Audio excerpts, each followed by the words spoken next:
This episode is brought to you by SoFi, the all-in-one finance app. The sooner you start investing, the more potential you have to build your money, even for beginners. SoFi makes it simple with an easy-to-use app. To get you going, SoFi is offering up to $1,000 in stock when you open up and fund a SoFi self-directed brokerage account. Terms apply. Learn more at SoFi.com/SXM. Brokerage offered through SoFi Securities LLC. Member FINRA/SIPC. Hey, it's Ryan Reynolds here from Mint Mobile. Now, I was looking for fun ways to tell you that Mint's offer of unlimited premium wireless for $15 a month is back. So I thought it would be fun if we made $15 bills. But it turns out that's very illegal. So there goes my big idea for the commercial. Give it a try at mintmobile.com/switch. Upfront payment of $45 for 3 months, $90 for 6 months, or $180 for 12-month plan required. $15 per month equivalent. Taxes and fees extra. Initial plan term only. Greater than 50 gigabytes may slow when network is busy. See terms. Courage. I learned it from my adoptive mom. Hold my hand. You hold my hand. Learn about adopting a teen from foster care at adoptuskids.org. You can't imagine the reward. Brought to you by Adopt US Kids, the U.S. Department of Health and Human Services, and the Ad Council. Hey, weirdos, I'm Ash. And I'm Alaina. And this is Morbid.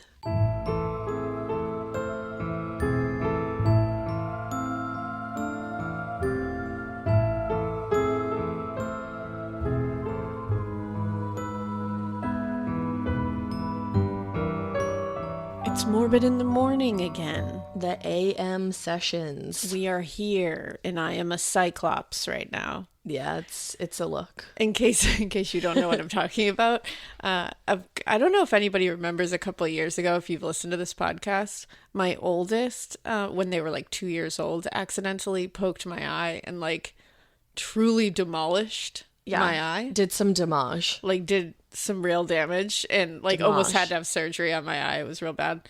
And that healed without surgery, luckily. And then... Or did it? 3 years later... My youngest comes along and last night decided to dive bomb on top of me with her talons out and stuck her finger hard into my eye that it looped around my eyeball and almost just like... I don't want to talk about it anymore. She almost just like popped it right out of my head. So I look like I got in a prize fight. You know what I'll tell you though? It's starting to look better. I hope so. It is. And you can see like a scratch on the sclera. It's also very, very swollen. It's definitely swollen. I look like I got hit in the eye. So that was a fun night of not sleeping. Because every time I close my eye, I can feel it like tearing around my eyelid. Yeah, so that's a lot of fun. But we're going to do this today either way. Yeah, I mean, I got my second shot of Moderna yesterday, and I also didn't sleep last night. I was sore as hell. But get the shot. But yeah, definitely. I mean, it's very much worth it. I can't wait to go out to eat. But yeah, so I think that's all that's new with us. Really good news. So what's new with us is we both feel like shit, but here we are. But I don't think there's any new news. There's been some movement in the Delphi, down the hill at the Delphi case, Liberty and Abby, and I don't want to go too far into it because I think Libby's sister is let's wait and see how this plays out. Yeah, I've seen that on Twitter. But I know a lot of people have asked about it. We're gonna wait, see how it plays out. Yeah. Because so far there's no new suspects, so we don't want to throw anything out there. But just to answer the people that are what's going on here? We see it. We're watching it. We will let you know when we think it's time to talk about it. Yeah. But I think other than that, there's really not much going on. So this is going to be part one of a 2-part series, of which you are getting the 2 parts, boom, boom. Bing, bang. Right at the same time. Hey-o. So that's our gift to you. Happy you don't Mother's even have Day. to wait. Yeah, happy Mother's Day weekend. You're all our moms, I guess. You are all our moms, each and every one of you. Even though some of you call us mom. So we're going to call you mom right back. Mom. There you go. Hey. Mom. So this is our gift to you, moms. Yeah. All of you. And especially all our Australian moms. Because this is another Australian case. I love the land down under. I come from a land down under. Now, this is a really bad one. I just want to throw it right out there right in the beginning. This is gnarly. It's really rough. There is rape involved. These people are just terrible people all around. So, just be ready for that. This is not going to be an easy one. So, Great. But stick with us. I love that it's 8:30 in the morning right now. Yeah, but stick with us because in the end, there's like good that comes out of it. So just stick with us. Well, I love that. So we're going to be talking about David and Catherine Birnie. All right. Which I know everyone in Australia right now is like, gasping for air. So they are known as the Morehouse murders because they lived and committed most of their atrocious crimes at 3 Morehouse Road in Willagee. And that's where, you know, they abused, raped, tortured their victims. Horrific shit. Yeah. So let's talk about them first. Let's talk about David Birnie. What's up with him? A lot, I feel What's like. up with him? Not a lot anymore because, spoiler alert, he's dead. So feel good about that. So he was born February 16th, 1951 in Wattle Grove. I looked it up because I'd never heard of Wattle Grove. It's in Western Australia and it's in New South Wales. Ah. You guys have really interesting, like, it's so funny to look at other, like, to like other continents and other countries and stuff and see how they do things because it's just so different, like, you know, name places and all that. Oh, yeah. And so it's like, it's hard to like figure out. You're like, where is New South Wales? Right. What is that? I don't know what it is. Where though? So he was born to John and Margaret Birnie.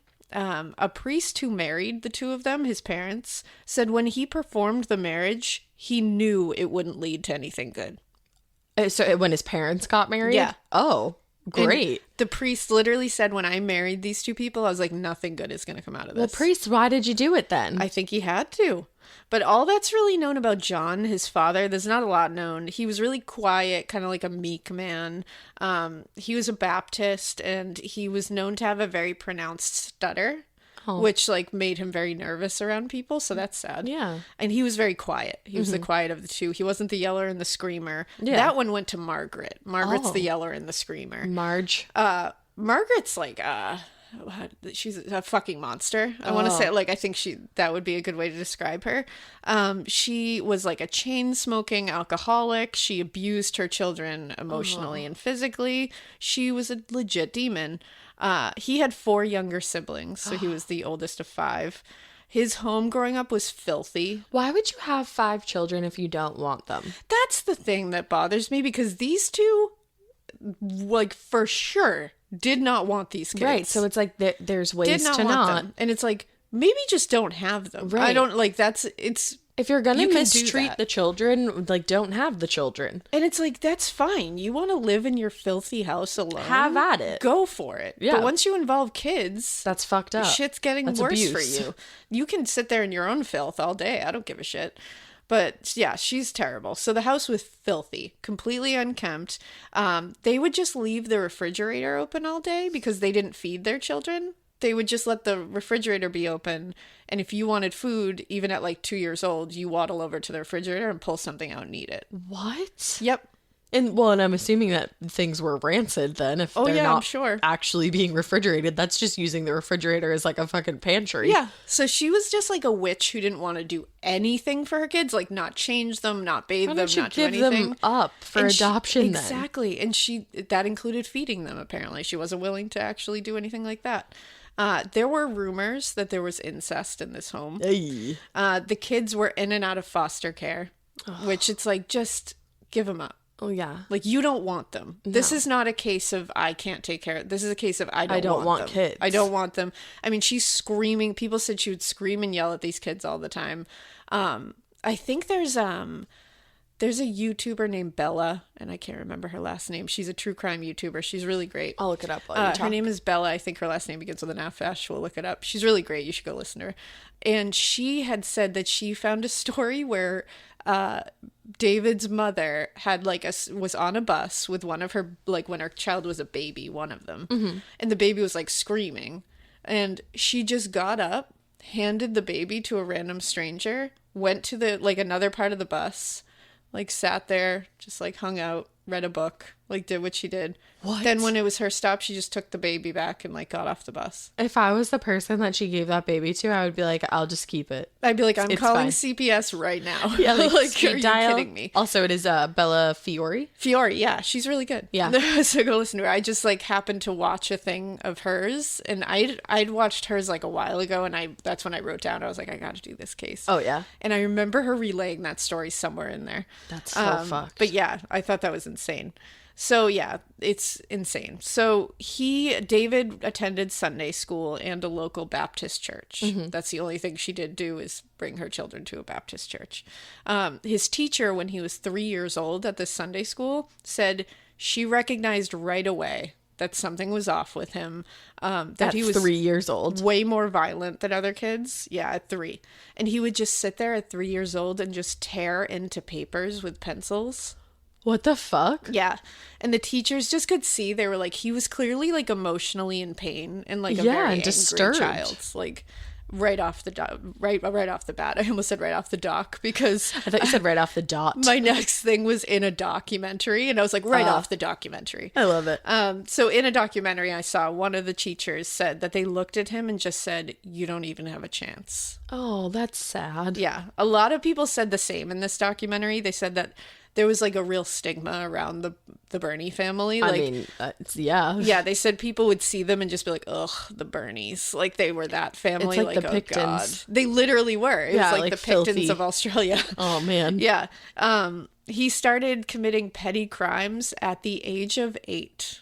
What the fuck? That's like when people will like smoke weed for the first time at like 8 years Yeah, old. and you're You're always like, just "What?" like, how though? Like, who do you have ties with at 8 years old? That's the thing. Like, what drug dealers are you meeting at 8? That's Right. insane.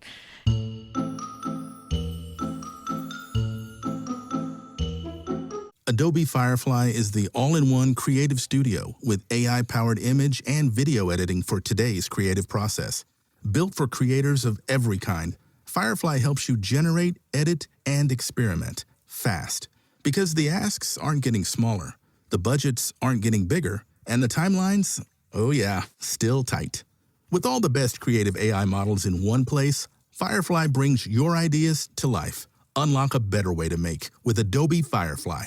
Hi, Ryan Reynolds here for Mint Mobile. Are you looking for a beach read this summer? May I suggest your big wireless bill? It's got suspense, mystery, a slightly flat, emotional arc, and a shocking twist where you realize you've been overpaying the entire time. Fortunately, though, Mint's story is better. Every plan, $15 a month. Even unlimited. That's it. Happy ending, 0 tears. Give it a try at mintmobile.com/save. Upfront payment of $45 for 3 months, $90 for 6 months, or $180 for 12-month plan required. $15 per month equivalent. Taxes and fees extra. Initial plan term only. Greater than 50 gigabytes may slow when network is busy. See terms. Yeah, he repeated grades 5 and 7, and his mother, of course, later blamed his teachers, saying they held him back intentionally. They were holding back his educational development. Yeah, and it's because like, they no, just, I think teachers love that. I think it was you fucking monster. Right. So Catherine Birnie. Catherine Birnie was born Catherine Margaret Harrison. Oh, that's weird. Which isn't Margaret. that, I was going to say, isn't that interesting? Her middle name is Margaret. That is a little weird.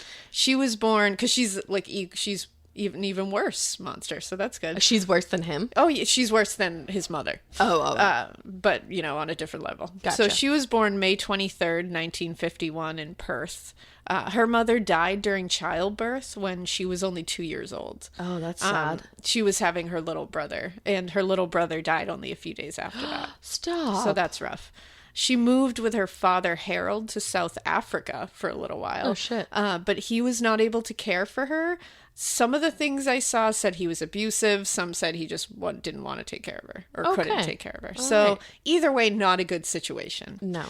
So she was sent back to Australia, to Perth, to live with her maternal grandparents. Okay. Now, unfortunately, they were super crazy, super strict. She wasn't allowed to play with other kids, and no kids were allowed in the house. That's weird. She, of course, became like super, socially behind her peers. Yeah. She was teased. She gave off like weird vibes. She was just like a weird kid. Oh. She gave off a vibe that other parents really didn't want their children around. So other parents were like, yeah, you can't play with her. That's like really sad though, because from the sounds of it, she hadn't done anything. Yeah, she was a kid, and it's not her fault. We feel bad for the kid, but not the adult. Correct. So, and the thing was, like her grandparents would take care of her, but then they'd pass her off to another family member for a while, then back to them. So she never had a stable home. She was always passed off to somebody. And then like her father is just like in and out being like, yeah, I'll talk to you. No, I won't talk to you. And then at 10 years old, her father was like, you know what? I'm ready to give it a go. At 10? At 10 years old. So for 10 years, she's been... just her father's pulling her, pushing her, pushing her. Family members are shoving her around, and she's just like, I don't belong anywhere, and nobody really wants me. Like, I'm just And that makes me want to cry. And also, I don't have any friends. She has nobody. She's just in herself. So she did move back in with her father, Harold, and it seemed to be going all right when she moved back in with him in Perth. Okay. So at 12 years old, now David and Catherine both were the same age. They turned 12 within like months of each other. Oh, okay. At 12, David moved to Perth with his family and moved next door to Catherine. Oh, shit. Well, I said that like I was excited. You're like, I was like, a meet cute. You're like, I think they're going to meet. Oh my gosh. I think something's going to happen here. Meanwhile, I'm like, wait, I don't want them to meet. Why did I just say like, oh yeah. The world like lit on fire the moment that they met. Like the devil was just lolling. This was a match made in hell. So she was so desperate to have friends though. Yeah. That when he showed any kind of vested interest in hanging out with her, she was like, I love him. Yeah. Like he's amazing. And he did like he really liked her. Right. So they like dated for a little bit, like Cute. a 12-year-old date. I don't want to like this. I know, isn't this terrible? I'm like cute and then Don't I'm like worry. no. Don't worry. Don't you worry. Because right now, feel it. Okay. Feel it. Okay. Marinate in it. Because for a little bit, in like a you'll little just bit, you're going to destroy be it. like, die. Like, yeah, it's going to be really quick. So they dated for a little bit. Her father, Harold, hated David. Oh, like, good. hated him. Thought he was bad news. Like, bad news bears. He was like, he's already getting into trouble. I mean, yeah, when he was 8. Yeah, like at this point, he already had like a rap sheet at 12. Like he had already been in trouble with the police a lot. Bananas. And he was starting to get Catherine into trouble, like take him on these little excursions. Yeah. So she's getting in trouble now. I don't blame her dad. So weirdly though, David's mom, who we should totally believe because she's awesome. Oh yeah, for sure. She claimed, she was like, no, all the parents knew each other. David's are like us and Catherine's parents. We knew each other. They said some of them had worked together like previously in the laundry room at the Perth hospital. And they all thought David and Catherine would marry someday because they knew each other. That's what I think she's a bullshitter because Yeah. they met at 12. right. Like that is a thing. And Yeah. also, like, Harold's like, no, I fucking hated David. Like, I didn't want them to get married. No, I So feel I like think- she's just trying to be like, I'm a good mom, and I always wanted my kid to marry that sweet little Catherine. Exactly, which brings us right to the next point of the story, which David's parents divorced, like as soon after they moved to Perth. Yeah. And neither of the parents wanted any of the kids, so they all just became wards of the state. So they divorced, and then they said to like, "Hey, judge, I don't want." Yeah, they the literally kids. got divorced, and they were like, we don't really want them anyways. And the judge was like, cool, so they all have to go to different foster homes. So they all got split up, the 5 siblings. That's gut wrenching. Isn't that horrific? I hate when like you hear about siblings being split up in foster care. horrific. I don't understand why that's allowed. I don't think it should be. That. I don't get that at all. No, it's like, that so is unhealthy for development. Like so detrimental. Yeah. And I mean, foster care, no matter In what, is general. a trauma that a kid is being taken away from their parents, regardless of who the parents were, how Yeah. it went down. And it's like, if they have a sibling, that might be their only lifeline. Like, Literally. you gotta give them that. It's so sad. But in this case, I think it was just like, like neither one of us want them. So. remember when my mom used to tell me that she was going to drive me to foster care? Like it was a building. Literally. I remember that. And Like I we was would fight, and she'd be like, "That's it. You get home from school, foster care." And you I'd be used like, to tell me that. "All right, And I was like, what? sounds good, friend." That's so fucked up. Yeah, development. Trauma. Drama. We're just, we're connecting it right See, back. I gave you a little piece. Everybody's like, "What's wrong with Ash's mom?" I'm like, "That's what's wrong with Ash's mom." What's wrong with Ash's mom and your sister? That right there. She wanted to That drive me right to there. foster care on multiple occasions. She wanted to drive her to the building. which I don't think is Foster a care. thing. It's just a building that says foster care here. Yeah. No, not a Cute. thing. Well, either way, David and Catherine lost contact after this because he Aw. got moved to another family. And all the 5 kids got separated. Yeah, they all got separated. Oh. And a lot of them like didn't speak again. There was a couple, I think we'll see. Him and his younger brother do get in contact, which is We not don't want great, that, I feel. because I don't think these, at least these two didn't turn out so great. Oh. So when David was 15, he left school Mm-hmm. because he was just like not attending anyways. And he started working as an apprentice jockey for Eric Parnham at Ascot Racecourse. Okay. So he's taking care of the horses. He's helping the jockeys. Like, I don't doing want all him that to stuff. be near the horses, please. You don't. No. Because I'm not going to say anything like what happened, but he did hurt the horses. Yeah, I don't want that. The other apprentice jockeys thought he was an asshole, and they thought he was weird as fuck. Like, some of the documentaries are like, the dude was like, never smiled, was always nasty and mean. He treated the horses. How do you get hired? Yeah, like, he treated the horses poorly. And then they said he would sometimes, like, he became kind of like an exhibitionist. Because Don't fuck me up. he would sometimes ride up on his bike to, like, near the race course in just a jacket, and he would be wearing nothing underneath. What the fuck? Why, though? Yeah. Why, sir? It's his thing. Did he, like, bring pants in his bag to change into? He just wanted to flash everybody. Alrighty. And then while working there, he intentionally hurt 3 horses. I don't want to know Yeah, that. and I'm not going to tell you anything about it, but he was able to stay for free while he was working there in a boarding house owned, like, partially by the stables. Mm-hmm. And in 1966, he broke into a 70-year-old woman's home who was his landlady. Stop. And was naked, wearing only a stocking on his head. What the fuck? David, what is wrong with you? He tried to rape her. A 70-year-old woman? Yep, but then got scared away. Luckily. And he's like 15 at this point? Yeah, he was like 16, I think. What the fuck? And yeah, then luckily he got scared away before he could do anything, but that's when he was let go from the racetrack. That's goes without saying, I guess. Yeah, his boss talked to a newspaper and said, quote, "He was a bad kid. He had a shocking home life. He had no chance at all." So even another these no people chance. see, like, he's a bad kid, but he had no chance. Well, and I at feel like becoming anything different. The people at the stables probably, like I said earlier, like, oh, how did you get hired? But they probably felt bad and, like, wanted to give him a place to stay. I think they just wanted to give him a chance. Like, they were like, maybe we can turn his life, because some people just need that. Right. Even with the trauma they have. Yeah, give somebody a chance. Maybe they just need that, like, routine and that responsibility. Mm-hmm. But it was well known at this point, too, that he had become, like, addicted to porn. Well, yeah, he's doing weird things. Yeah, he had some, like, sexual deviances. Like, shit was going down. He was also, like, a perverted, like, would-be rapist. Like, he's attempted to rape somebody. He was getting into a ton of trouble with the police at this point. Tons of shit. Yeah. That's when Catherine and David re-met. Oh, goody. Yeah, they came back into contact and they fell in love again as teens. Was it love? At this point, he had been in and out of prison a couple of times. He had a rap sheet for assault, burglary, robbery, all kinds of, like, petty crimes, and she was just enamored. Smitten by this guy. So David and Catherine start to commit crimes together because he thinks this is going to be, like, really hot. And what is she? Let's commit this together. Trying to Bonnie and Clyde it up. Yeah, let's natural born killers this. It's going to be great. No. Their first crime happened on June 11th, 1969. And they were trying to steal a safe from a local drive-in movie theater. What the fuck? And they were ended up being arrested and charged with 11 counts of theft and breaking and entering. Whoa. They both pleaded guilty. And David was sentenced to 9 months in prison.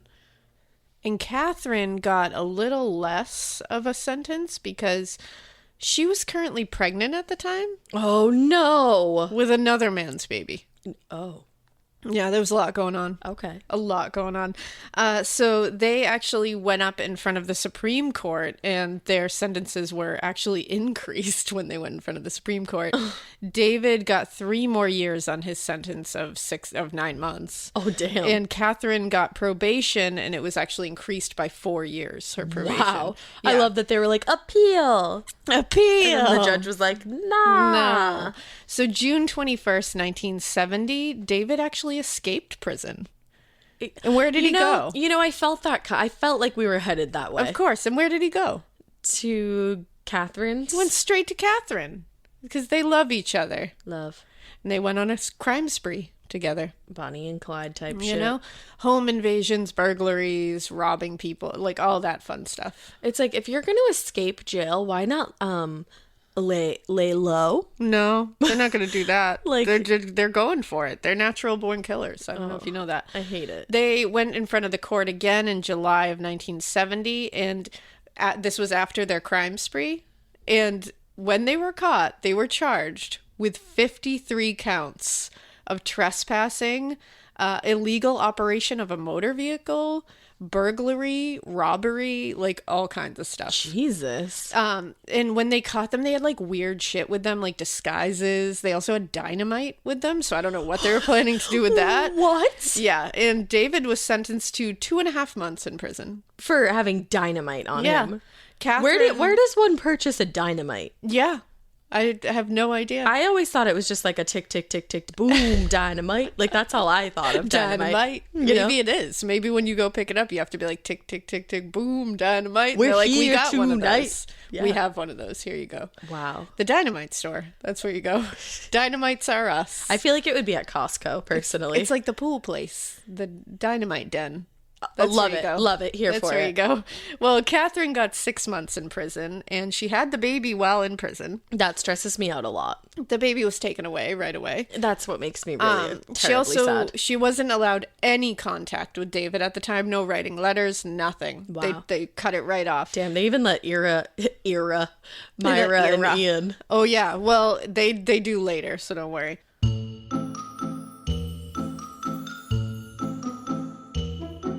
Introducing Taco Bell's new jalapeno citrus salsa with bright citrus, real red jalapenos, guajillo chiles. Usually, you add sauce to the food, but when the sauce is this good, the food is just there to get the sauce to your mouth. That rolled quesadilla, not a rolled quesadilla anymore. Now it's a sauce shovel. Taco Bell's jalapeno citrus salsa. Get it with any item on the Cantina chicken menu while it's here. At participating U.S. Taco Bell locations for a limited time only. While supplies last. Contact store for availability. Hey, it's Ryan Reynolds here from Mint Mobile. Now, I was looking for fun ways to tell you that Mint's offer of unlimited premium wireless for $15 a month is back. So I thought it would be fun if we made $15 bills. But it turns out that's very illegal. So there goes my big idea for the commercial. Give it a try at mintmobile.com/switch. Upfront payment of $45 for 3 months, $90 for 6 months, or $180 for 12-month plan required. $15 per month equivalent. Taxes and fees extra. Initial plan term only. Greater than 50 gigabytes may slow when network is busy. See terms. But either way, she was still obsessed with David. Obsessed. She even said at this time, I would do anything for him, regardless of whether it was wrong or not. Wow. But it's like, I mean, I'm not okaying her behavior, but it's like, this is the only person who's ever shown her any kind of love or affection. So it does make sense. Yeah, she just attached herself to him. Yeah. And then they did convince her while she was in prison, I guess some of like the, parole officers and guards and all that, like people around her were like, listen, you need to stop talking to him and like get your shit together. Yeah, like you have a chance. Like you're in here because you attached yourself to him. Right. It's not even anything that like you did. So when she got out of prison, the parole officer, she did get custody back of her baby that she had. Yeah. And they were able to convince her to go get a job, stay away from David. So she did. She became a housekeeper for the McLaughlin family. Okay. And she had custody of her baby. Seemed to be going okay. She's only 20 years old at this point. Oh, man. A rough go, to say the least. Rough go. So while she was there, she actually ended up falling in love with one of the children, who was actually an older. Oh, I was like, what? He wasn't an actual child, but like one of the family's children. Sure. The oldest son named Donald. And they ended up getting married that year on her 21st birthday. The end. And she had a baby with him named Donald Jr. Okay. Yeah. So when the baby was 7 months old, though, they had some friends over. They let the baby crawl around in the yard and on the driveway. And trigger warning, I'm going to give you a second. Somebody backed out of the driveway and ran over the 7-month-old and killed them. How does that even happen? Yeah, I don't know. Here I am. I don't understand why you're letting your baby crawl around on the driveway when cars are moving. I don't get that. No, just end it at let your baby crawl around on the driveway. I mean, no. That's dirty and unsafe. Not something I would do. Baby skin is so, so delicate. Sad. So devastating. But somehow they moved past it. They were able to get through it. And they had 6 more kids together. What the fuck? I was not expecting us to go there. 6 more kids. This woman has 6 kids. Damn. Well, 7, right? Yeah, technically 7, yeah. Yeah, you're right. The baby in prison. Yeah. So Donald was actually like in and out of jobs, but they seemed pretty chill and like pretty happy together. Was he like a okay dude. I think he was like a pretty decent dude, but they were living like paycheck to paycheck. They were struggling financially. Yeah. The only issue was that she didn't seem to like being a mom. Well, maybe she shouldn't have had 6 children because, like we just said. Did you hit the 6th kid and you were like, I don't think I want this. I don't know if I love this. Right. I don't know. Let's try it one more time. Let's try that 7th and see if it really like kicks in. Like if it's not kicking in by the first kid, you don't want it. Right. It's like 7 kids in and you're like, I don't really like this. I want kids so bad. I can't imagine. Like, it's fine if you don't want kids, but I can't imagine having a kid and not wanting it. Oh, like, yeah. Just knowing like the 3 years it took us to have the twins. Yeah. And all the, the IUIs and the IVFs that we went through just to have them. Literally. And how badly we wanted them. Yeah. It's like hearing this kind of shit it goes makes you so up mad. my ass. That she's like, I'm just going to keep popping out kids, but I don't really like them. Right. And she just let them like run wild, didn't give a shit. Like, so fucked never up. took care of them. And she didn't really care about keeping her house clean either. It was just like filthy and disgusting. Kind of like the house David grew up in. Yeah. And yeah, she was just letting them run around the neighborhood. She never knew where they were, didn't care. Oh my God. Then Donald hurt his back and couldn't work anymore. So they had to move to an even smaller house. With 6 children. Yeah. And it's, I think it's called council housing there. And it was not a great situation. Yeah. So there was too many kids in that house. It was a mess. She wasn't happy. I think Donald was trying to do what he could do, but, it was just mayhem. like disaster. So then David gets out of prison for the 2nd time. Oh, yeah. And he gets out of prison and he doesn't go straight for Catherine because remember, they have not had contact, allegedly. Some people think they have had contact like part of this time. I can't imagine they went how many years without contact. I know, that's the thing. But when he got out of prison, he met a woman named Carrie through his brother. Apparently she knew his brother. They went out and literally the next night he proposed to her and she was like, yes, that sounds very rational. Let's do it. And they got married. That was a great reaction. Yes, that sounds very rational. I think this will turn out great. Yes, I know you so well. Yeah, she's like, I don't know you. Fun. What Let's is your get last married. name? Your last name's Birnie. Haven't heard of it. Let's do this. So they got married. Alrighty. Him and Carrie. All these choices. They did have a baby together. Everybody's got to chill out with the babies. I'm not going to say her name, even though it is in like articles and Yeah. stuff. I don't know. She doesn't really deserve to be attached to this. Yeah. And by all accounts, he was a great father to this baby, according to her, according to everybody. I don't know. She said he loved her, took care of her. They were married for 6 years and they were happy for 6 years. All right. And according to the ex-wife and everything, she was like, it was fine. That's just very interesting. I know. And then he got a head injury. Oh, and shit. he completely flipped his lid. He was suddenly out of nowhere treating Carrie like shit, cheating on her all the time. But even then, the daughter says he never abused her. Huh. Never. She was like, I don't. In fact, later, and I have like a quote from her, she says later, like, I have so much trouble reconciling what he's done with who I knew. Yeah. Which I feel mean, like I can't it's like- imagine. Yeah, and I feel like it's like BTK's daughter, Carrie. That was on the tip of my tongue. I was just about to say she'll that. say it. Like, it must be so hard to process. Yeah. That this man who, like, maybe they're not the most perfect father in the world, who is, but it's Yeah. like, they're didn't think not they were like a doing that. terrible father to you, like you have good memories with them and they're your father. And you It's have like no inkling that this is going on. and they didn't do anything to you, like they didn't hurt you, they didn't abuse you, they didn't hit you, they didn't do, and it's like, and then you have to reconcile that they are this absolute monster outside of this. Because it's like you have to decide whether you're going to have a relationship with them or not based on something that happened to like so many other people Exactly. that technically didn't involve you. And you get all this judgment on you, like you had something to do with it, and it's like, no. Yeah, like that's your father Children at the of end of the day. murderers have nothing to do with it. And it's like they shouldn't be expected to try to sit there and psychoanalyze what was going on with their parents. They shouldn't have to sit here and explain anything to anybody. No. Like they're their own different kind of victim. They're a different kind of victim absolutely are. of that person. And it's like, Absolutely. That just sucks. It does. Like, it's crazy. So yeah, I feel like she's dealing with the same kind of thing now. But yeah, he started cheating on Carrie though constantly. That was his new, because remember, he's addicted to porn and sex. Oh, I forgot. So that always was a thing. Yeah. But now it's becoming a real thing. Well, and it seems like the head injury kind of almost really exasperated his. It's like prison knocked sense into him, and then the head injury knocked it out. Yeah. Yeah. So he started actually advertising for affairs in the paper, which Carrie didn't know about, obviously, at that time. But that's like Ashley Madison before Ashley Madison. It was like OG Ashley Madison. Yeah. So 4 years after the injury, he, for 4 years, I'm surprised she stuck with him for this long. This is like 10 years of marriage. Poor thing. She's dealing with the first 6 years being all right and the last 4 years being horrendous. And it came to a head because he came home one day and he was like, here's my 16-year-old girlfriend. I'd be like, why the fuck is why the fuck? And then he moves his daughter out of her room and into the room with his wife and is like, that's your bedroom now with your mom. This is my bedroom with my 16-year-old girlfriend now.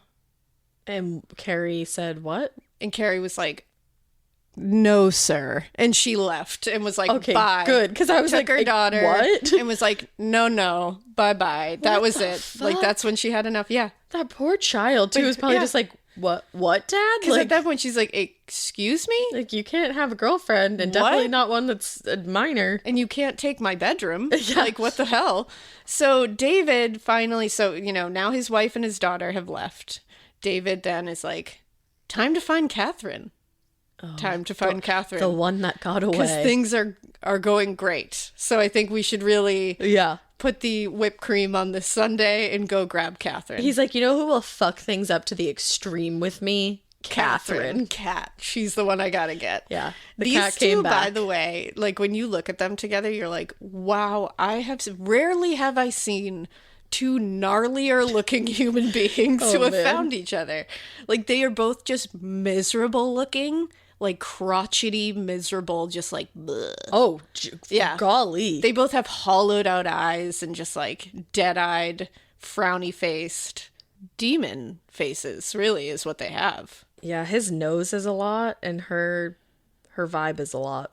Both of their vibes, just if I saw them, I'd be like, no, thank you. Ooh, especially this pic, like, no thanks. Yeah, I'm telling you, go look it up, guys. We'll post a ooky. photo, but woof. Younger her is terrifying. Yeah, it's no good. Now, so David tracks down the love of his life. Here they go again on their own. Did he ditch the 16-year-old? Yeah, he ditched the 16-year-old, apparently. Cool. That was not built to last, no, apparently. No. Now, this is 4 weeks after Catherine has had her 7th child. Whoa. Yep. Look, barely recovered. Yep, she was actually in the hospital having a hysterectomy. That's good. When David tracked her down. At least there's that. Exactly. And at one point, her husband, Donald, was coming to visit her in the hospital, and David was there holding her hand. And he just walked in on that? Like, who the fuck David is this was guy? like, what? You guys want to talk? What's going on? Hello? Hey there. Hi, my name is Donald. Are you her cousin? What's your name? What's going on? Why is your nose like that? Why do you look so angry? Who? Ew. Are you angry, sir? Your vibe? No? Off. Okay. But yeah, apparently Donald was like, that's weird, and just like went about his life. And she got out of the hospital, and then she immediately went to visit David. Oy. And while she was there, she was like, you know what, this is the life I want. This is it right here. This disgusting life with this horrible man is what I want. So she calls her husband Donald, and she's like, hey, Donnie, I'm going to leave you and all the kids. I don't give a shit about any of you. What? All 7 kids. All yours. That's like sociopathic. Don't want type anything shit. to do with them. Her youngest was 3, by the way. Wow. Well, and the baby. I was like, but what?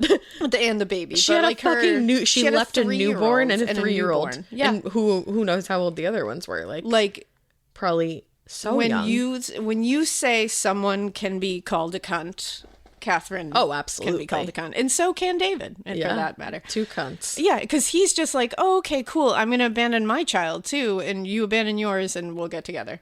Like, fun. So they moved in together. because they were like, oh, cool, we're going to start a new life. We don't have kids. So did Donald Jr. take her first child too? Because the first child wasn't even his. She left him too. Yeah. And so they moved in together, David and Catherine, at the house on Morehouse. She immediately changed her last name to Birnie, but they were never married. She just changed it to that. Alrighty. Yeah, because she's nuts. She's her. Yep. And she just wanted to like seem like they were married, Okay. So we're married. Alrighty. I'm Catherine Birnie. I mean, she legally bound herself to him when she was like 12, so. That's true. And she legally bound herself to him when she was like, I'm going to abandon my small village of children. Literally. And just live with you now. Yeah. And I just love that they were both like, oh, cool. We don't have kids. We're childless people. And it's like, no, between you have more children than I've seen on any given day. It's like 9 different so children. it's like, that's insane that you guys just decided you're just childless now. Yeah, like she originally had 8 children. Even though you have very much had children, all of you. Yeah, like So of course their house was like really clean, really organized. Like really, I'm totally kidding. I was like, what? You did it. I was like, what?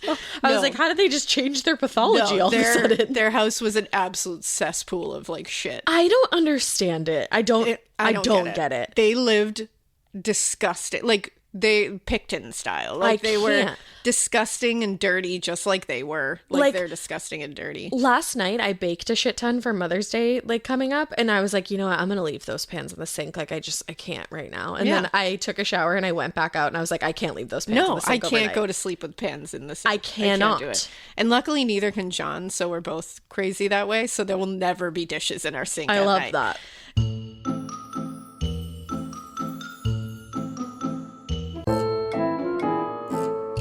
And I can't imagine just leaving, and it's like filthy, like dirty. And so they spent their time there doing heroin and pills and chain smoking and smoking weed and just like, just doing their thing. Doing their degenerate thing. They're childless now. They don't have to worry about anything. Just throwing shit on the floor. This is so sad. Yeah. David got a job as a car parts salesman, and it was close to his house where he was working. He was in and out of prison still. He was still doing all kinds of shit. I could imagine. And during one of his small prison stints, he was in the cell with some guy he knew. His little brother, James. Awesome. Yeah. He ended up being in the same cell as him. And they were like, oh my God. Bro. And they were like, yeah. And they hadn't seen each other for a while. So they were like, oh my God, we're both getting out of here soon. And David was like, cool, you should move in with us. Like, you can stay with us for a little while you get back on your feet. That sounds like a really good idea. So nice. Like, so nice of a brother. Stay in our house. It's beautiful. There's a housekeeper. Yeah. Catherine cooks dinner every night. She's an amazing chef. Yep. And he was like, you know what, you're probably a good guy because James was in prison for sexually assaulting his 6-year-old niece. So I don't even want to go there. And when asked about it, he said, she led me on. 6. Yep. 6. So these are the Birnies. I just physically got nauseous. Introducing Taco Bell's new jalapeno citrus salsa. With bright citrus, real red jalapenos, guajillo chiles. Usually, you add sauce to the food, but when the sauce is this good, the food is just there to get the sauce to your mouth. That rolled quesadilla, not a rolled quesadilla anymore. Now it's a sauce shovel. Taco Bell's jalapeno citrus salsa. Get it with any item on the Cantina chicken menu while it's here. At participating U.S. Taco Bell locations for a limited time only. While supplies last. Contact store for availability. Hi, Ryan Reynolds here for Mint Mobile. Are you looking for a beach read this summer? May I suggest your big wireless bill? It's got suspense, mystery, a slightly flat, emotional arc, and a shocking twist where you realize you've been overpaying the entire time. Fortunately, though, Mint's story is better. Every plan, $15 a month. Even unlimited. That's it. Happy ending.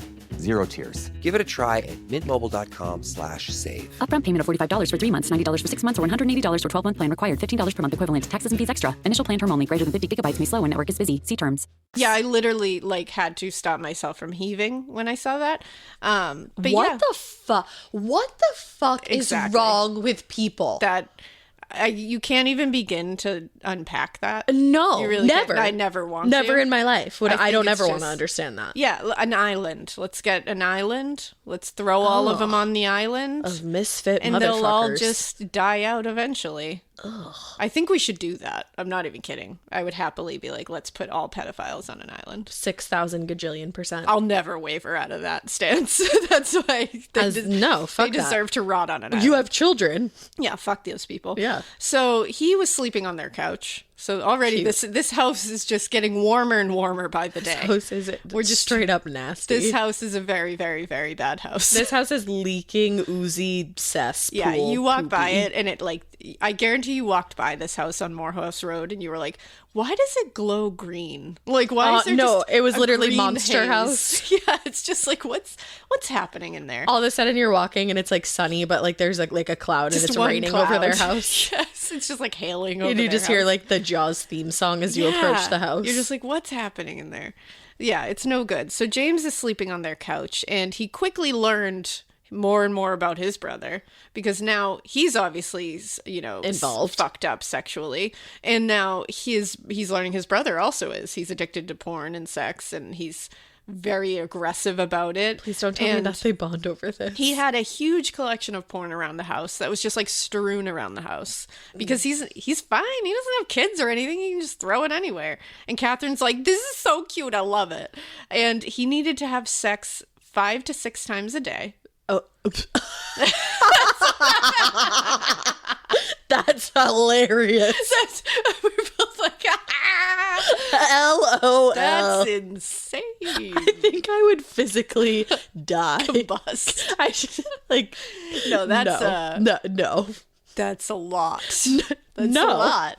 That's a lot. The fuck? And this is one of those things where like it's not like, no, I want to have sex 5 or 6 times a day. Like, this I is have like to. I physically need to, and I'm gonna lose my shit. If How old is he at this point? That's the other thing. He's like kind of, he's in his like late, or I think early 30s at this point, or late 20s, early 30s. I mean, still, that's pretty surprising. Yeah, I mean, this is what it is. He's like addicted to porn and sex.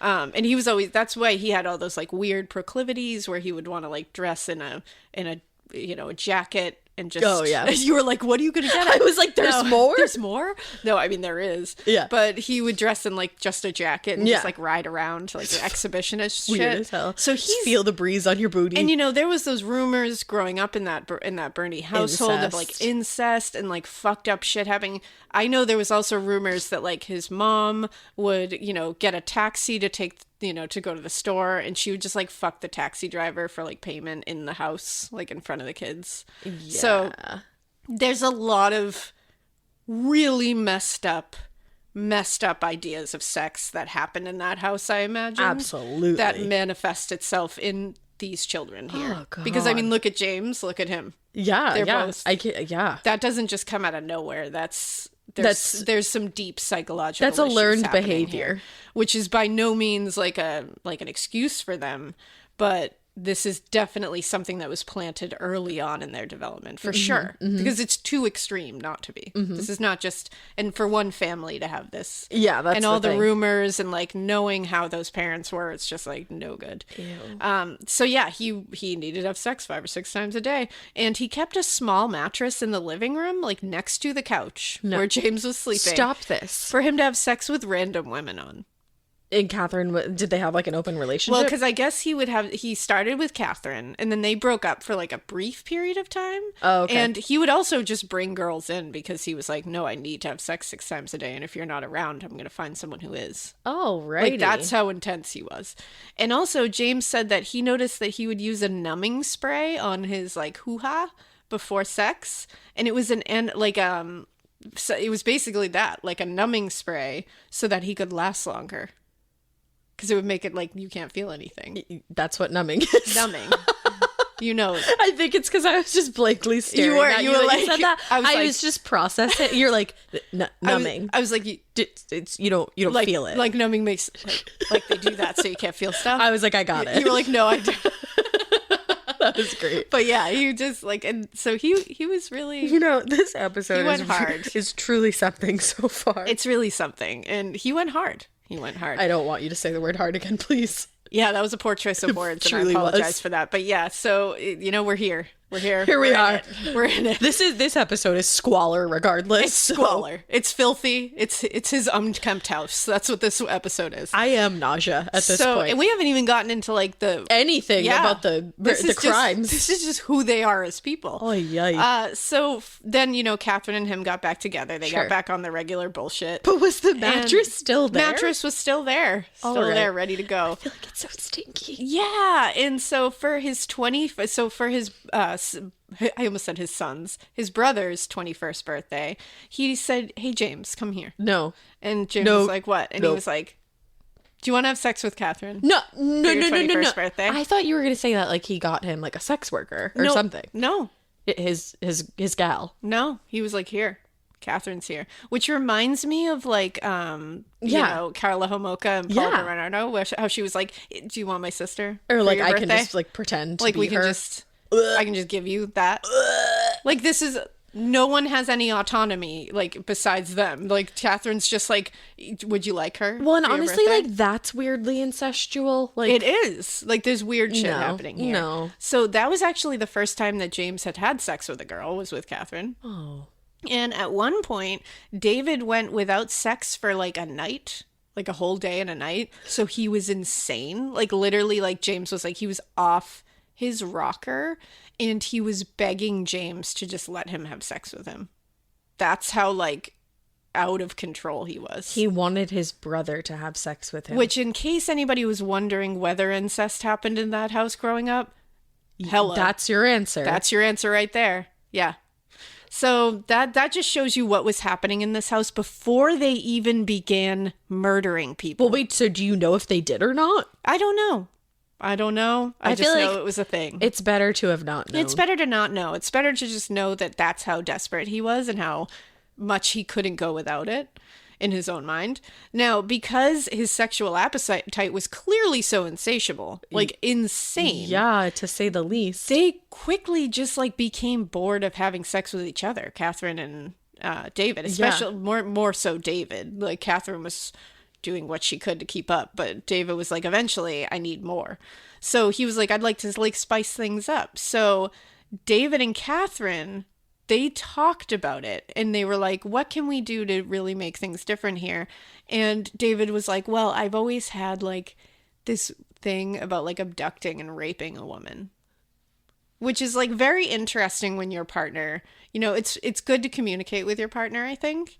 Definitely talk about what you want, talk about what you need. But when your partner says, I've always had this fantasy of abducting and raping a woman, yeet yourself out of the situation. Yeah, it's time to go, you know what? This was fun. Bye. And then leave. Maybe call authorities and say, I don't know what's going to happen here, but it seems like something's brewing. I don't know. But Catherine was like, that sounds great. And not only that, she was like, I'd actually love to watch that. Yeah. So Catherine was like willing, totally into it. What? Yeah. So how two people found each other. I always wonder how these people find each other. That's how it happens. So the first thing they could think to do was put an ad in the paper to try to lure girls to their house.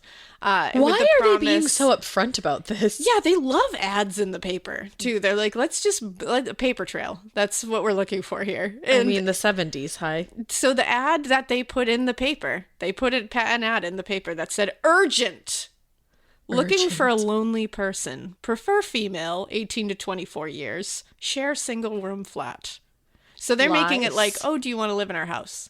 Why do you have to be lonely to live there? Lonely person, female, 18 to 24. Just to live in our house. That's the roommate we're looking for. Luckily, everybody who read that thought the same thing we did because they didn't get any bites off of also, that. why would that be put into print? Like, why was the newspaper like, you know what? Zoop.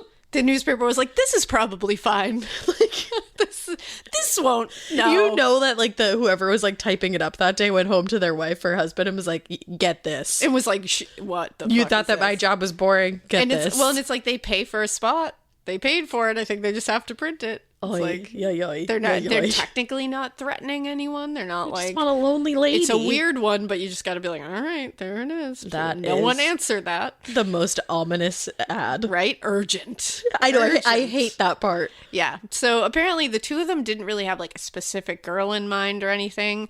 They just said, they would like an 18 to 24-year-old, preferably. I can't say that word. But they just wanted to find a girl alone. They were looking for a girl alone because they weren't getting anybody biting off of that really good ad in the paper that was like super subtle. Primo. So they were like, wow, that's crazy that didn't work.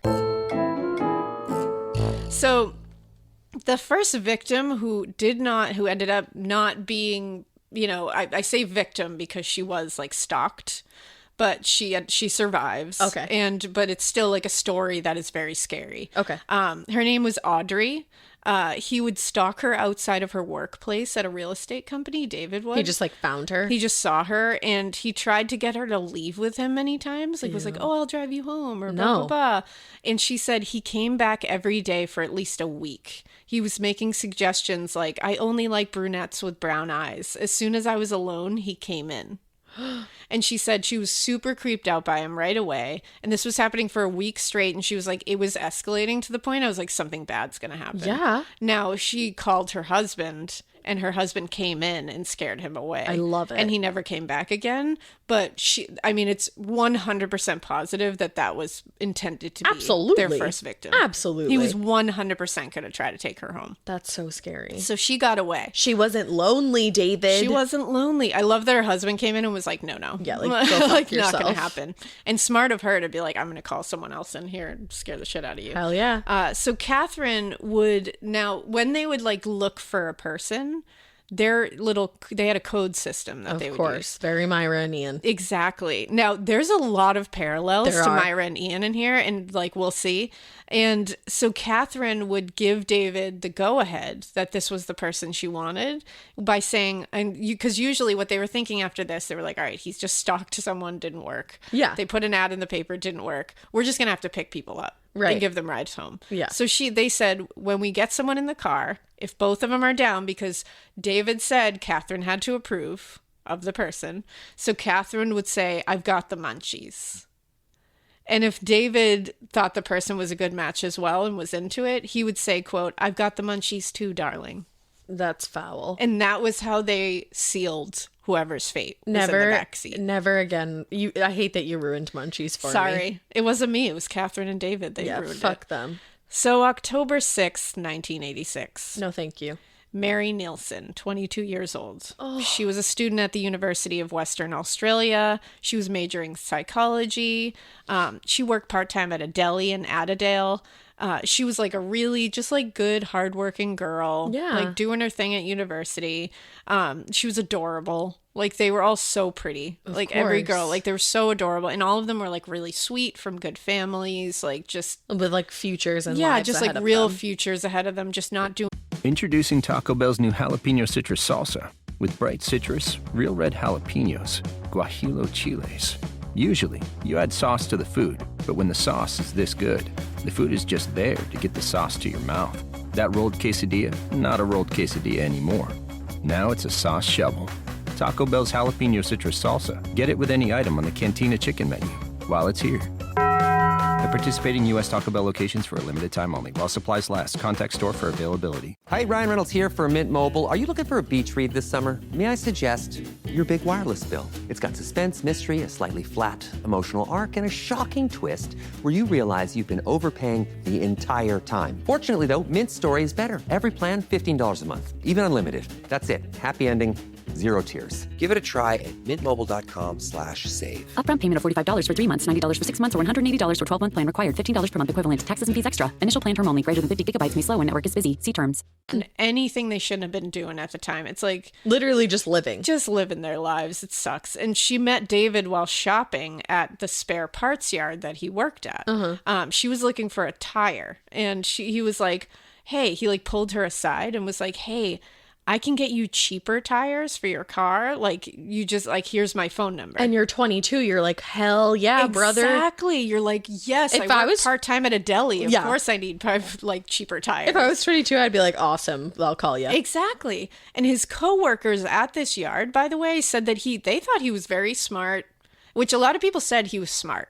Well, unfortunately, I feel like you would have to be to pull something like Yeah, this I feel off. like he was very, like, he read on his own time and kind of educated himself a little bit. Yeah. Because he wasn't getting it at home, obviously. So Right. he was very well spoken to a lot of people, which can trick a lot of people into thinking you're An yeah, upstanding which citizen. it doesn't correlate. Like, very smart or very well spoken or well read does not Doesn't correlate matter. with good person, and not well spoken, not well read, doesn't correlate with bad person. But a No. lot of people unfortunately do correlate the two things. Yeah.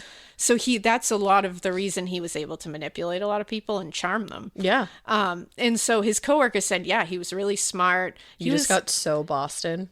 Did I You really? went his coworker. Did I really? I didn't even realize. It's like, who are coworkers. you? They said he was really smart, really smart. He was really normal. Wicked smart, wicked normal. He was a great worker. They said he was always on time. He never missed a shift. Like, nothing out of the ordinary. He really changed it up from the He really race did. horses. He really did. And you know what it was? It's like, they said he didn't stand out. He didn't fade into the back, but he didn't stand out. But he probably learned how to blend Exactly, in because he had to. they were like, he was there.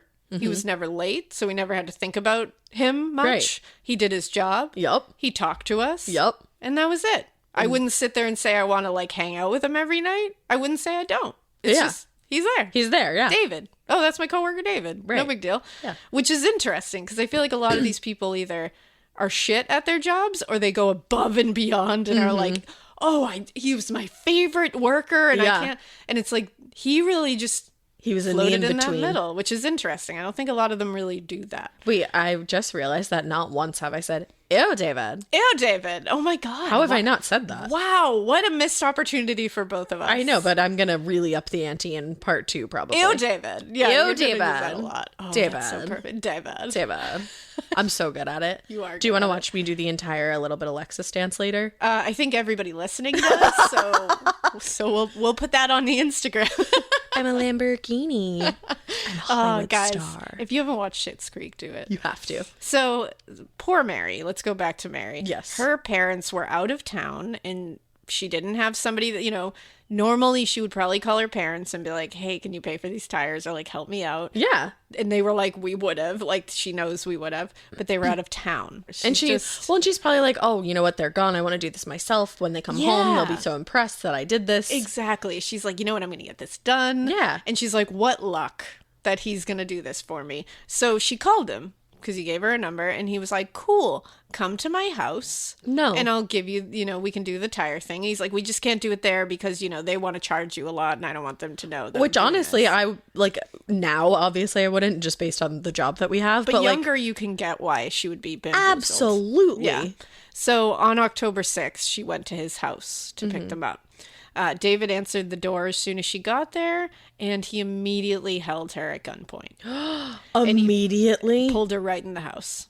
Now, Catherine was there. They immediately chained her to the bed in the bedroom. David raped her as Catherine watched. Catherine apparently did like research before they did this because she wanted to know exactly what they were doing, like exactly how to make this as like undercover as possible. She wanted to make sure they didn't leave any like evidence. She was like all about this.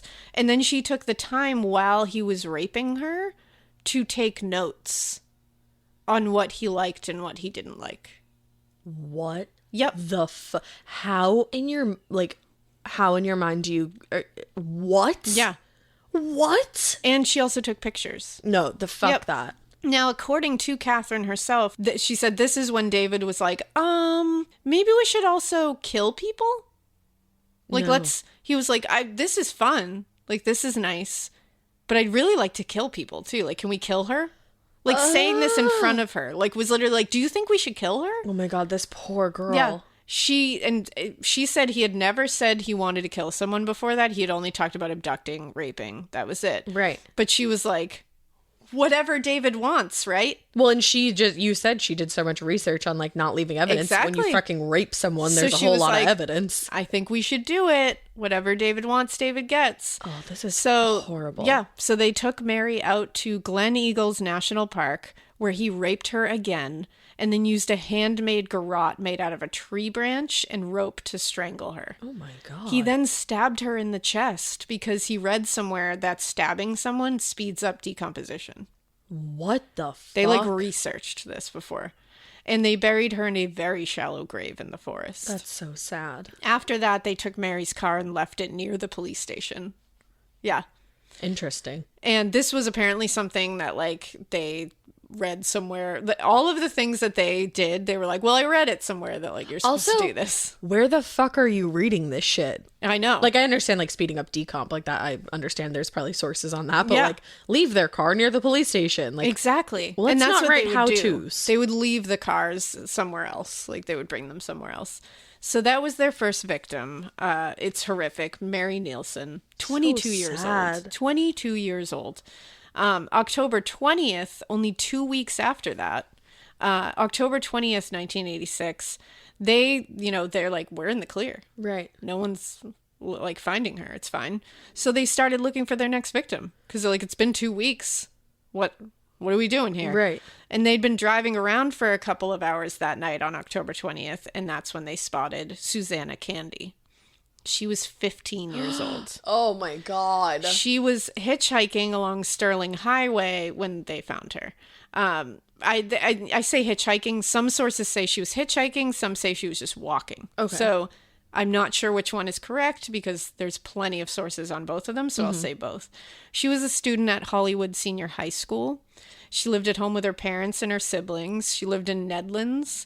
She was said to be a great student, straight A honor student. Of course. Super sweet, happy personality. She's adorable. If you see her picture, She's 15. she looks like a 15-year-old. Like she's just cute. And you're just like, man, you're just wholesome and You're that a sucks. baby. And her father was actually one of the top surgeons in Western Australia.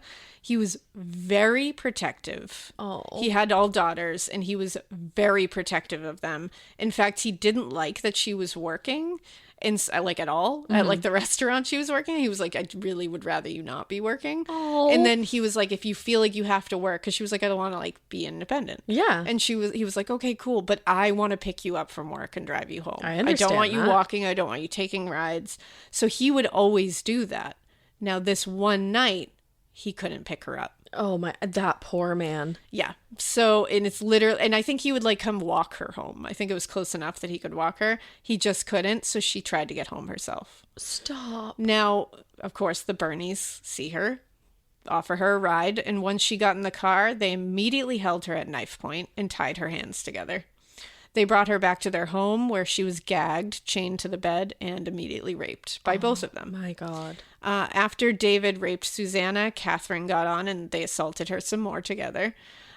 They decided that they weren't going to kill her right away because they were like, we killed, Mary right away. Mm-hmm. And David was like, I'd really love to try to have like a sex slave.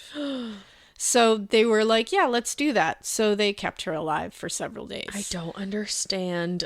Horrific. That. Horrific. Her parents immediately reported her as missing, obviously, but it was treated as a runaway situation, which is insane to me. Oh my God, it makes me so angry. How can police assume to know people's children more than they know? We say it all the time. It's beyond me when they just immediately go to run.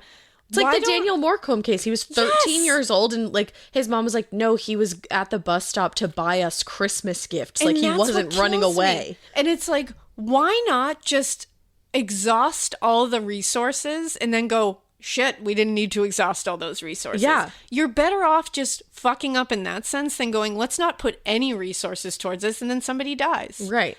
I feel like I would much rather be like, oh, you spent a lot of money and resources and they were a runaway. That's okay. Right. I'd rather you do that than the other way. It just, it doesn't compute to me. It really doesn't. While she was there, they had her write letters to her parents and even call them on the phone. That is like a whole different level of fucked up. And she had them tell them that she ran away and just needed some space.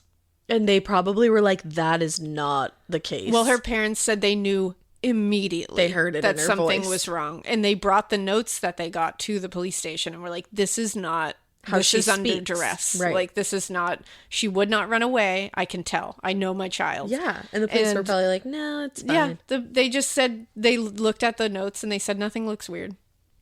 Oh, and they were like, well, are we you know an our expert child, in that? though. And like, we know how she writes and how she talks. And they were like, yeah, we don't see anything. Sorry. Cool that you don't. I raised her, so. Yeah. So finally, they decided that they were going to kill her, and David tried to put a nylon cord around her neck to strangle her in the bed. But Susanna started fighting. Good. Like, fighting back, and he was not prepared for that. Well, and he's not a very large guy. He was like thin. He's like a slight man. Yeah. And she was fighting back. She was like, fuck you. And it had been days, which, like, good on her, because it's like she's probably weak as hell. Depleted of energy. And she's fighting back. So what ended up happening was they forced sleeping pills down her throat so she would calm down. When she was unconscious, David, like, picked up the cord, handed it to Catherine, and said, prove that you love me. And Catherine went, okay, and immediately strangled her to death with it. Now, before this, she was involved in the rape, involved in the abduction, but she did not do the murder. But now she's officially right in there with him. Yeah. She murdered her. She murdered Susanna. Prove you love me. That's Prove you love me. I hate it. So they ended up taking Susanna to the same state park. They buried her in a shallow grave as well. They were apparently planning on having like a graveyard that they could go visit. That's very Myra and Ian too, though. Thank you, the Moores. Yes. It's funny that this is called the Moore House and they lived on Morehouse Road. Like, yes. Whoa. Yeah, it's a little too much. Too much. Over the next couple of weeks, they sent more of the letters that they had her write to kind of keep it going that she was alive. That's so her parents fucked were up. still getting letters from her after Thinking she was she's dead. alive. Later, Catherine said about this murder, quote, I wanted to see how strong I was within my inner self. I didn't feel a thing. It was like I expected. I was prepared to follow him to the end of the earth and do anything to see that his desires were satisfied. She was a female. Females hurt and destroy males. Right? I don't. I don't have anything. What the fuck? You are also a female, ma'am. It's exactly, we say it again, it's just like Myra and Ian. It is. She was willing to do fucking anything for him, and she didn't give a shit who had to go down for it. Yeah, it is. Wow. I love that. Females hurt and destroy males. And it's like, huh? Like, I don't. What? I don't personally do that, I feel. Excuse me? You're also, what? Why didn't you say we? What's happening? Like, what the? And also, you picked her up. She didn't come into your life. She wasn't destroying you. Like, she wasn't destroying you, but I wonder if she was, like, getting jealous of these girls, too. Well, funny that you say that. I feel like I keep segueing really good for you. You are. You're killing it. You're I really welcome. appreciate it. Anytime. For someone who hasn't heard this case, you're doing a great job. I have actually heard this leading me case. right through to the end. But I didn't know how you set it up. didn't know that this was it. So, speaking of that, I think we're going to end part 1 right here. But don't worry, we're just going to press stop. We're going to pick right back continue. up. So you're going to get part 1 right now. Woo. And when we come back, we are going to talk about the next 2 murders that they commit. And we are also going to talk about a survivor tale. I love when it is a survivor. Thank you. Because there's a survivor. And it is quite a survival tale. Well, and at the end of this case, I'm like, you need it. You know, actually, another thing that I was going to say, like, we were pointing out all the parallels to Myra and Ian. This also has a lot of parallels to Fred and Rosemary West. It does. And actually, Fred and Rosemary are on the docket for the next few couple months, I think. So we're going to get to them too. I just love hitting those killer couples. I just realized that I've hit like all of them. I just realized. Yeah, honestly. I did what I got like. You did the Erica and I always forget his name.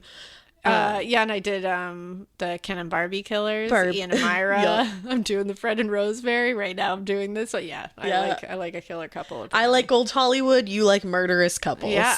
It just horrifies me so much. Yeah, that two people find each other like that. It's crazy, and they're also it is interesting to look at the pathology of two people coming together and morphing into one. So we're gonna stop there. And we will pick it back up with some more murder, but we will end on hopefully a little bit of a positive note. So stay tuned, guys. And we hope you keep listening. And we hope you keep it weird. But that's the way that you don't come back for part 2. Woo! Ah!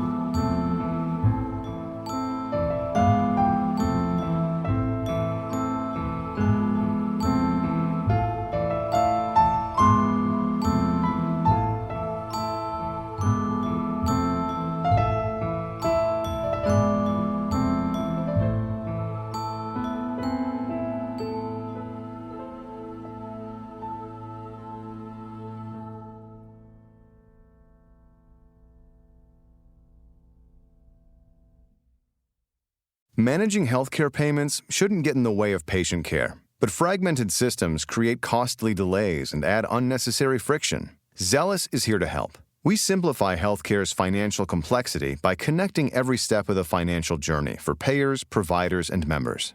That way, everyone can focus on what matters most. Because when the financial experience works, care doesn't just happen, it flows. Learn more at zealous.com. Still waiting in line? Again? That's time you'll never get back. Save time and money with Stamps.com. Over 4 million businesses have skipped the line with Stamps.com. Join them to save up to 90% off carrier rates from your computer or phone right now. Print postage for certified mail, registered mail, and packages in seconds. Then schedule a pickup right from your home or office. For a limited time, go to Stamps.com and use code PODCAST for a free welcome gift. Taxes and fees apply.